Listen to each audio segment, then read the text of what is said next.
Rule of law is absolute. What counts for one should count for all, no matter where we stand in society. We are responsible for ensuring that the laws of our society are applied to everyone equally and fairly, and safeguarding that together.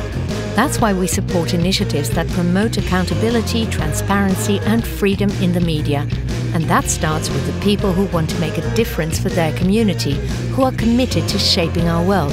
Like Karina, Tina and Martina, people behind inspiring projects funded by Norway, Iceland and Liechtenstein through the EEA and Norway Grants. Here are their stories.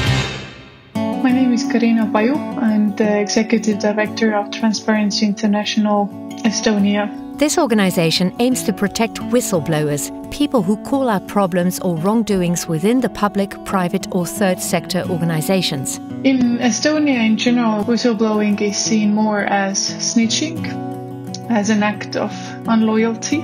Until now is no legal protection for whistleblowers, or it is very, very limited. A lot of people fear retaliation more than they wish to report acts of corruption or discrimination or any other kind of wrongdoing. Organizations in private and the public sector don't really have the mechanisms and the know-how on how to set up whistleblower mechanisms or reporting channels even, how to take these reports and how to use them to make their own organizations stronger and better. Transparency International aims to promote the adoption of the EU directive to protect whistleblowers within the Estonian legislative framework. In addition, the project develops e-courses and guides to raise awareness among younger generations and help establish whistleblowing mechanisms in other enterprises. With our youth campaigns, we have reached over 350,000 people on TV, almost 300,000 people on social media, and we also set out to do a creative challenge for young people. So the project has exceeded our expectations so far.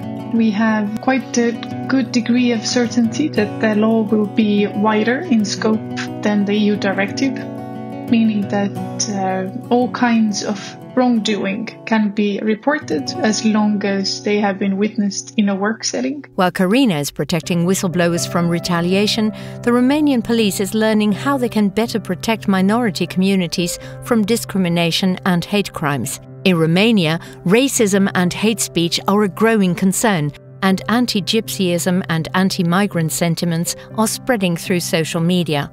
This can lead to hate crimes and racially motivated attacks on Roma and other minorities, which is threatening the rule of law. The Romanian police has now prioritized these hate crimes. That's why they teamed up with the hate crime unit of the Oslo Police District in a cross-border cooperation project. By sharing experiences, best practices and strategic advice, the team from Oslo works together with the Romanian police on structural and organizational changes. The police commissioner Cyprian Mirion from Romania recognizes the importance of the collaboration. We can draw on their experience in setting up a similar unit within our investigation department and directly implement their solutions to possible challenges. Any experience we can borrow and then implement makes a huge difference. The project aims to train 600 law enforcement officers, of which 40 have already completed the training program, and there are even bigger plans for the future.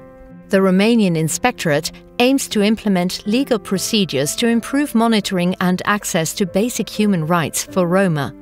They also plan to involve local NGOs to help foster the relationship between the police and community for years to come. While the police force in Romania is strengthening its ability to fight hate crimes, the Daphne Caruana Galizia Foundation in Malta ensures that victims of abuse of power and similar violations have access to justice.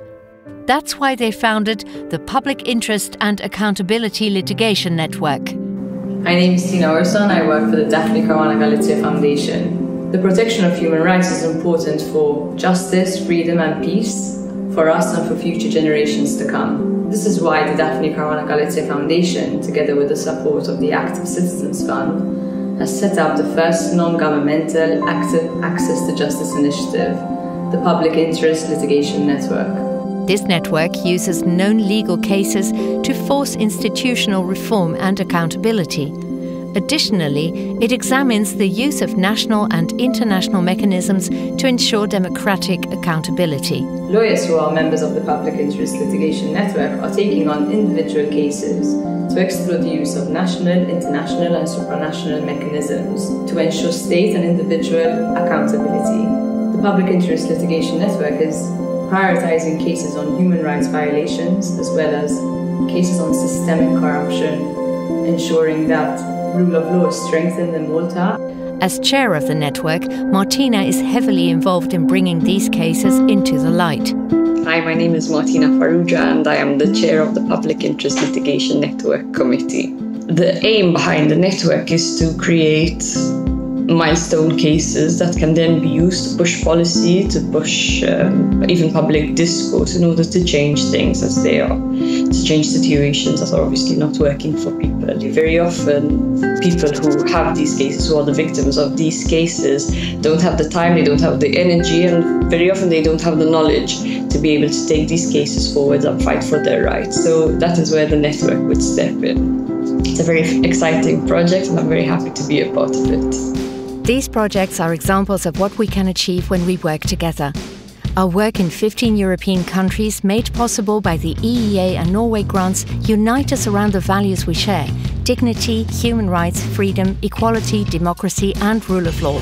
They help reduce social and economic disparities and strengthen bilateral relations. Do you want to know more about these civil society projects, or do you have an idea for a project in your region? Visit eeagrants.org/civil society starts here.